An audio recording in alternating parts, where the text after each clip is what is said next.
Hello everyone, welcome to another Bible study and episode review in Shady Oak Ministries. I'm of course Shady Oak, and today we are going over the season finale of Season 5 of the TV show My Little Pony, Friendship is Magic. The episode Cutie Remark. And I just want to go into it because I only have so much time. If you can turn to the book of Romans chapter 8 and verse 24, we're going to be reading about the foundation and capstone of what has been the overarching and continuous theme of this season's, message from the Bible, and knowing that its inspiration and its overall goal has been to communicate and illustrate to us through our favorite Technicolor ponies what is not only the implications but the reality of our relationship with God. Verse 24 of Romans chapter 8. For we were saved in this hope. But hope that is seen is not hope. For why does one still hope for what he sees? But if we eagerly wait for it with perseverance. Likewise, the Spirit also helps in our weaknesses, for we do not know how we should pray for as we ought. But the Spirit himself makes intercession for us with groanings which cannot be uttered, meaning God himself prays for us on our behalf.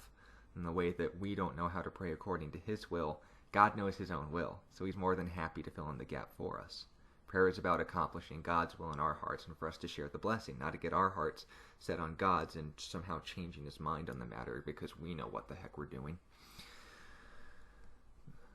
We do not know how we should pray for ourselves as we ought, but the Spirit himself makes intercession for us with groanings which cannot be uttered. It's pretty passionate. Now he who searches the hearts knows what the mind of the Spirit is, because he makes intercession for the saints according to the will of God, again explained earlier. And we know that all things work together for good to those who love God, to those who are called according to his purpose. For whom he foreknew, he also predestined to be conformed to the image of his Son, that he might be the firstborn among many brethren. Moreover, whom he predestined, these he also called. Whom he called, these he also justified. And whom he justified, these he also glorified. Essentially, Paul the Apostle, speaking to the church in Rome, is taking in this section of Scripture, which is by far one of the most significant passages in the entire Bible, and understanding the significance of what it means to not only have a relationship with God, but how to enjoy it. Paul emphasizes its root on one thing: hope. And hope is not something that you see, that you get right now. It's the eager expectation of an oncoming reality. And understanding that with Paul's essential case for enjoying Christ is centered and founded on not only knowing that we could be safe in the present, but secure in our future, we have no need to be afraid. We can know that God's plan for us is good, that all things work together for good for those who love God and are called according to his purpose, and that you yourself can decide whether or not you're a part of these plans, because God, knowing the whole span of past, present, and future, he's an eternal being, so understand he has a bit of a different perspective. Again, the concept of the Trinity, that's another thing that we just can't understand about him because we have no other thing to reference him to. Creation is an extension of his will, not his image. The only thing that has been created in his image is us, and we're still trying to figure him out, and we won't really know him entirely until we get to see him. Until then, we're learning more about him every day. That's why he gave us a book to read about him.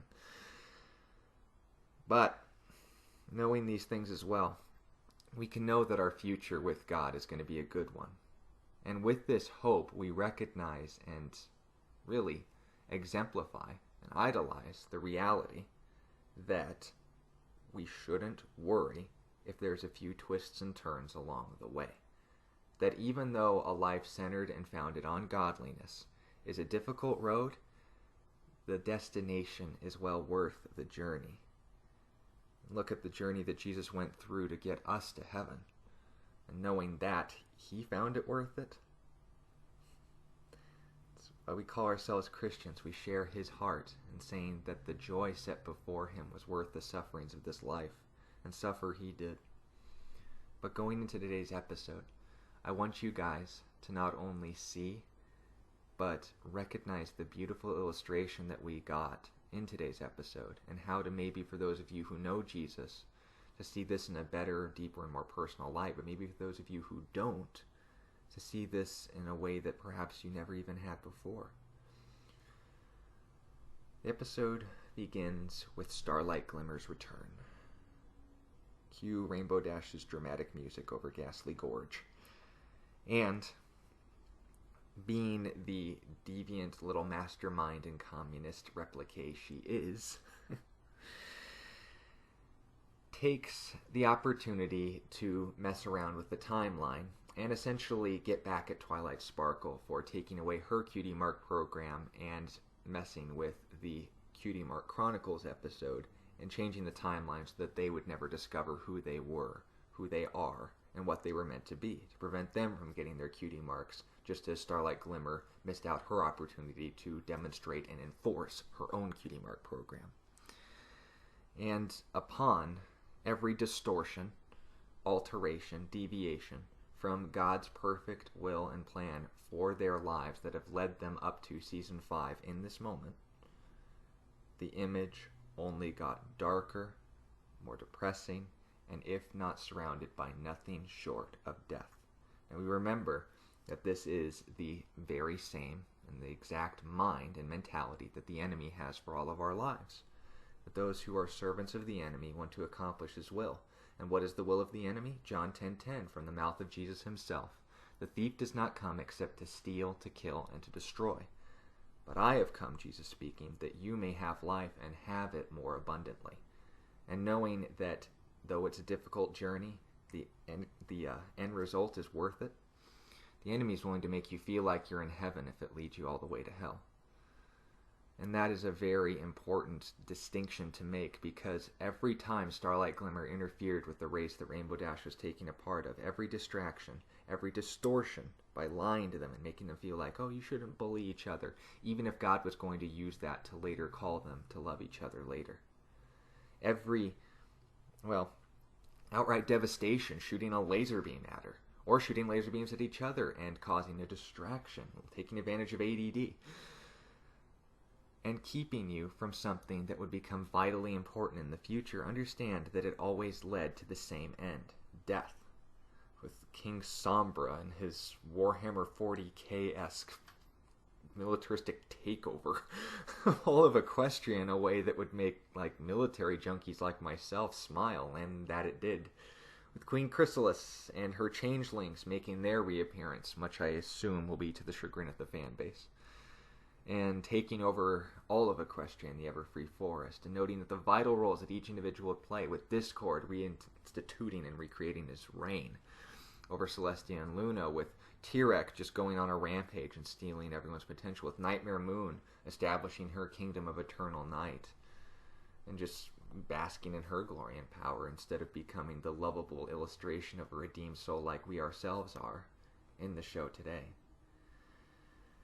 We got to see Starlight Glimmer's malice fully demonstrated, but I want to tell you guys today that this evil in Starlight Glimmer's heart was merely a symptom of the real disease that was affecting her heart, and it was this: fear. Fear was the very and the only driving force in Starlight Glimmer's life that had then produced the bitterness, the outright darkness that would give her the motivation to not only want revenge on Twilight for doing something that helped the people of the Village of Sameness, but be willing to do so for all eternity if that's what it took. For no other reason than to just vent out an anger stemmed from fear never released, relieved, or realized. Now, this bitterness was ironically never content in resting in just one person's heart, and that's how it works. You can read Hebrews 12:15, where it says that bitterness is a root of all kinds of evil, and by it springing up, it defiles many. It's never content to make just one person's life miserable. And then whenever Starlight Glimmer passed on her pain to someone else, it was only amplifying and essentially, it wasn't content to make more than one pony's life miserable. Let's just put it that way. And that's how bitterness works and functions. Most of us would know by experience. But noting that the driving force of Starlight Glimmer's deviation, so to speak, the thing that made her a villain in the TV series, was that she was an active demonstration of something that is known in the Bible as the spirit of Antichrist, meaning any way but God's way. I am not anti-religion. I am not anti-unity. I'm not anti-peace. I'm not even let's stop and talk together and just learn why we shouldn't bully. I'm not even anti-violence. I will enforce my will if it means it's going to accomplish what I believe is the greater good. But what is being discussed here? The spirit of Antichrist is only against one thing: Christ. And John the Apostle, John the Beloved, actually referred to himself. He was the disciple whom Jesus loved. And if you read the Gospel of John, he actually refers to himself in that persona and identity, like most of us would refer to as ROCs. I myself am no exception. But in 1 John chapter 4, verses 1 through 5, the spirit of Antichrist is not only discussed in its nature, but how it prides and feeds itself on people who not only are the ideal of Starlight Glimmer, but why fear is so important in this, and why we need to recognize how to confront it. Beloved, do not believe every spirit, but test the spirits, whether they are of God, because many false prophets have gone out into the world. By this you know the Spirit of God, that every spirit that confesses Jesus Christ has come in the flesh is of God. Every spirit that does not confess Jesus Christ has come in the flesh is not of God. Now again, this was to answer the Gnostic heresy that was going around nowadays. If you want to see a fruit of it, you can watch the modern-day film Noah that just totally turned the Bible on its head and tried to distort the message to make Satan out to be the good guy. But John notes this. This is the spirit of Antichrist, which you heard was coming and is now already in the world. Any deviation or alteration or outright destruction of the message of Jesus Christ, that he has come for us to redeem us because he loved us. Now you are of God, little children, and have overcome them because, ready, he who is in you is greater than he who is in the world. They are of the world. Therefore they speak as of the world, and the world hears them. This passage in Scripture is the one that's not only all too important in understanding, but also confronting cult groups with the right heart. Because every single false religious system is founded, preys upon, and engorges itself upon the human capacity to constantly be bound by self-doubt and just ultimately to stem from every possible root of fear. Now, this root of fear loves to feed on these lies because, well, fear and faith have the same definition, right? It's just who you're looking at. False evidence appearing real. That's the acronym in which most people would describe fear, but understand that just like every cult group is going to feed on this, what are they trying to assure you of? It's saying, well, Jesus is good, but he's not enough. If you really want to honor God, understand that he now manifests himself in 12 apostles like he did before, taking the Bible and basically ripping it to pieces and retranslating it and saying, oh, well, if you sell our magazines, then the Watchtower and Tract Society can assure you every week and put to peace, no, not eliminate, put to peace that fear in your heart that maybe what I'm doing isn't good enough for me to please God, in which you're absolutely right. Nothing you can do could ever please God. Well, but I've gone on my missions trip, and I've also attend church regularly every week, and I have a strong family unit, and I can see and just feel in my heart that the writings of Joseph Smith and the Book of Mormon and the every single document that they would put out, I don't even remember them off the top of my head right now, the Doctrine and Treatises of Joseph Smith, I believe it was. You guys can let me know in the comments below. I'll do my research, but every single cult group just plays on that fear that what if I'm not good enough? What if God isn't pleased with me? What if the system doesn't work? So I have to keep working at it to make sure it still works. And essentially you're just rebuilding a sandcastle during an earthquake.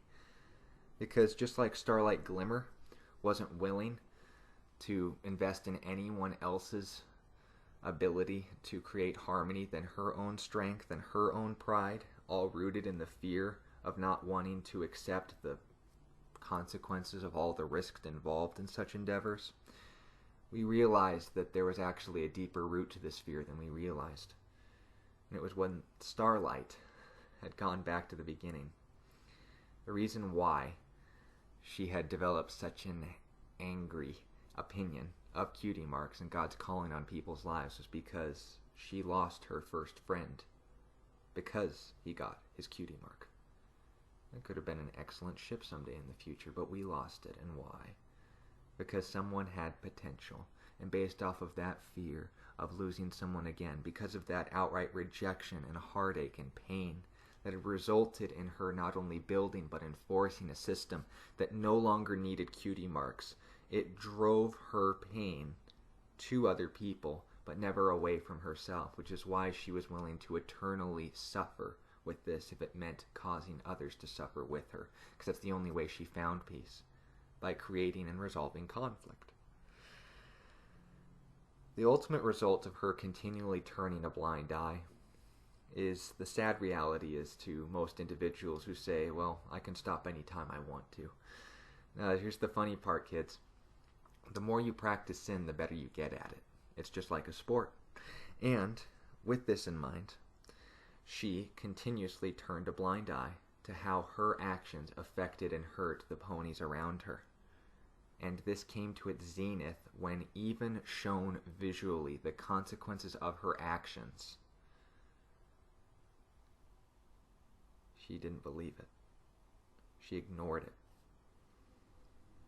And we also need to note that showing someone the consequence of their actions never even works anyway. An addict isn't going to quit because they know it's bad for you. They need a better option to ease their pain, otherwise they wouldn't be using a drug in the first place. And understand that was Starlight Glimmer, and oftentimes all of our main issues in the first place is not quitting the drug. It's easing the pain we're using to medicate it.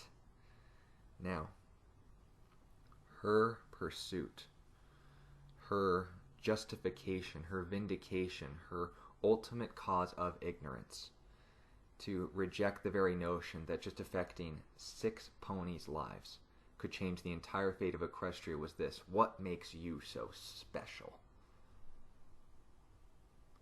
And in this we see not only the whole point of this episode, that from the Bible, it was the whole message that Starlight Glimmer had missed since the beginning of Season 5. The main 6 weren't better than her. Alicorn Twilight was not better than her. Her objective, her calling, her goal in creating sameness in Equestria externally was missing the whole point in that they all had the same calling internally. Understand, they were all there to accomplish the same goal, the same mission. They just had different opportunities, different capabilities of presenting it. And what is the same goal? It's not their Cutie Mark. It's who gave it to them. To love one another as they themselves are loved, and to forgive one another as they have been forgiven. Demonstrating the character and the heart of God as exemplified and demonstrated by none other than God incarnated in human flesh, Jesus Christ. That's what was being talked about when he would be the firstborn among many brethren. Not that he was somehow created, he always was. But when he stepped into creation, he would be the first of many to demonstrate this is what God looks like. This is what you've all been missing. This is what I all want from you. This is what you were created to do. And understand that this is no more or less affirmed in 1 Peter chapter 1 and verse 6, where the Apostle Peter says, "In this you greatly rejoice, though now for a little while, if need be, you have been grieved by various trials, that the genuineness of your faith, being more precious than gold that perishes, though it is tested by fire, may be found to praise, honor, and glory at the revelation of Jesus Christ, whom having not seen, you love. Though now you do not see him, yet believing, you rejoice with joy inexpressible and full of glory, receiving the end of your faith, the salvation of your souls. Peter is pointing this out to the believers, of which he not only got to minister to, but all those into the future, including us as well, for this very reason, and to affirm this same purpose, that our transition and default reality of viewing the past, the present, and the future of our lives from fear into faith is hard. It's not going to happen overnight, and we're going to stumble in it even at times when we would consider ourselves experts on the matter. In fact, it's often during those times we pull a great and powerful Trixie and fall flat on our face. But that's exactly why we are guided in hope to none other than God himself. Because understand this, why should we trust his word that the future he offers is better than the one that we make for ourselves? Why, Twilight, should I believe you in that everything that you say is harmony and friendship and all these other things? How could the lives of 6 ponies make such a difference? Why does it matter what God I believe in? What future does that change me into? What kind of person does that make me? What difference does it make? What gives you the right? I'm testing the Spirit. She's doing the right thing. But here's the thing. Why do we trust God with our future? Because what is all of our futures? Death. Why do we allow God entry into our past to not only see and know them, but forgive them? Why can we say to God even now in the present, do you love me? Maybe because he was there. Maybe because he's been through. He was with you. And he has plans for you down to the very last breath in your life. He has loved you. He has taken care of you. He has protected you. And he has prepared you for such a time as this. To not only know that he was there, but that even the difficult times, the friends we lost, the situations where all of our work came to nothing, the times where even sometimes the worst of things could happen to us. How could we know to trust God? How could Twilight and her word be trusted by Starlight Glimmer when she just could lose another friend the same way anyway? What could overcome such a fear? Maybe when Twilight took the first step and said, how about if I be your friend? Then will you start trusting me in the fact that your life isn't over? Now, can you trust me when I tell you the reality that you could have a better future than the one you're trying to create, which only ends in you dying and those around you?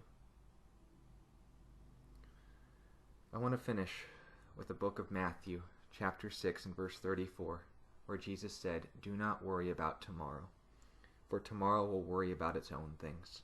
Sufficient for the day is its own trouble. What does God ask us to trust him more than anything else in? And it's death. It's our future. It's the inevitability that we all go through, whether it's next week before you finish this video and your heart goes out, whether it's on your way to work tomorrow morning or 80 years in the future, you are going to die. And when that day comes, who are you going to trust in? But a system that is just as flawed, just as fallen, and just as temporary as you are.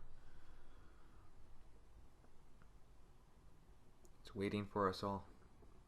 And you need to understand that we can not only trust him, but why we should trust him, that he will be there on the other side when death lays cold upon our brow.